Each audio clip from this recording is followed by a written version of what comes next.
kami dari kelas manajemen 22B. Saya Liza Novalia sebagai moderator dengan rekan saya Eka Susanti, saya Susi Nuraini, saya Zara Fania Pradita, saya Istiqomah, saya Muhammad Arif Arfandi, saya Sri Suryanti. Kali ini kami akan mensimulasikan praktek yaitu FGD dengan kasus minuman berpemanis yang dikenai biaya cukai. Inilah simulasi. Assalamualaikum warahmatullahi wabarakatuh. Jadi pada pertemuan kali ini kita akan membahas mengenai minuman berpemanis yang dikenai biaya cukai. Nah, Menteri Keuangan Sri Mulyani Indrawati mengajukan usulan mengenai biaya cukai. Terkait minuman yang berpemanis dikenai biaya cukai, bagaimana menurut pendapat pihak pertama? Baik, saya akan menyampaikan argumen saya mengenai pengenaan cukai. Pengenaan cukai terhadap minuman berpemanis memiliki beberapa keuntungan dan pertimbangan yang perlu dipertimbangkan.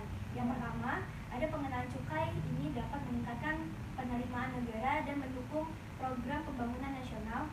Dalam hal ini, Menteri Keuangan Sri Mulyani Indrawati telah memperkirakan bahwa penerimaan dari pengenaan cukai minuman berpemanis dapat mencapai 6,25 triliun. Jumlah ini dapat digunakan untuk mendukung program pemerintah dalam pembangunan infrastruktur, kesehatan, pendidikan, dan sektor lainnya yang membutuhkan dana. Oke, baiklah. Jadi hasilnya positif ya. Untuk pihak kedua dipersilakan.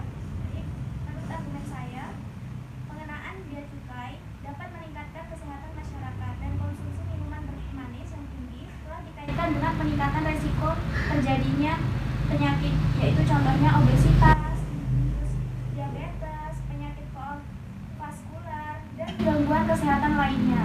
Dengan menggunakan produk tersebut akan meningkatkan dan dapat mengurangi konsumsi minuman dan berpemanis yang berlebihan. Dan hal ini dapat memiliki dan membantu mengurangi jumlah kasus penyakit yang disebabkan oleh konsumsi minuman berpemanis yang berlebihan dan membantu masyarakat untuk menjaga kesehatan mereka. Terima kasih. Oke, untuk pihak ketiga silakan menyampaikan argumennya. Baik, menurut argumen saya, bahkan pengenaan cukai ini juga memiliki beberapa pertimbangan.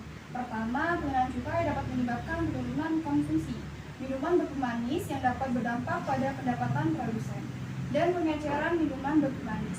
Karena harga produk akan meningkat, konsumen mungkin akan beralih ke minuman yang lain yang lebih murah atau bahkan berhenti membeli minuman berpemanis sama sekali.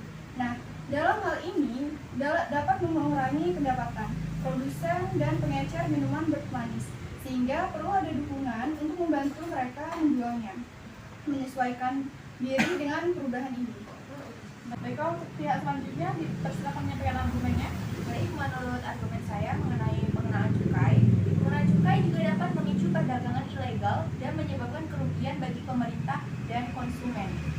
Jika harga produk minuman berpemanis meningkat terlalu tinggi karena pengenaan cukai, konsumen mungkin mencari alternatif lain, seperti membeli minuman berpemanis ilegal atau membuat minuman berpemanis sendiri.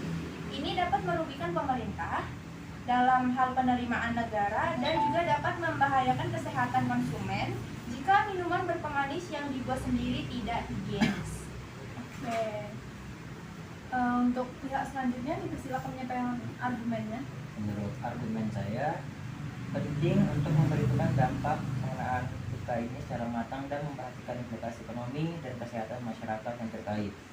Pemerintah harus memberikan dukungan dan solusi bagi produsen dan pengecer minuman berpemanis agar dapat menyesuaikan diri dengan perubahan ini serta melakukan pengawasan yang ketat terhadap perdagangan ilegal dan keamanan produk minuman berpemanis. Sebagai konsumen, kita juga harus bijak dalam mengonsumsi minuman berpemanis dan memilih alternatif lainnya. Oke, baiklah. Dari semua argumen yang telah disampaikan, dapat kita simpulkan bahwasanya minuman manis memiliki beberapa manfaat dan pertimbangan untuk dipertimbangkan. Pertama, pengenaan cukai dapat meningkatkan penerimaan negara dan mendukung program pembangunan nasional.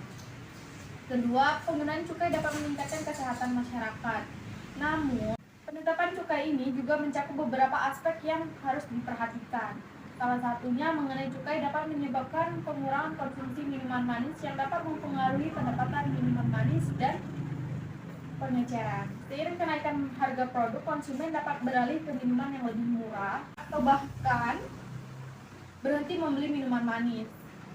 Hal ini dapat mempengaruhi pendapatan dari minuman dan pengeceran yang dimaniskan dengan gula, sehingga diperlukan dukungan untuk membantu mereka beradaptasi dengan perubahan ini. Bagi konsumen, kita juga harus pintar-pintar mengkonsumsi minuman manis dan memilih alternatif lain. Jadi, kesimpulan sudah kita sampaikan. Untuk hasil rapat ini cukup sampai di sini. Terima kasih untuk kehadirannya. Wassalamualaikum warahmatullahi wabarakatuh. Waalaikumsalam.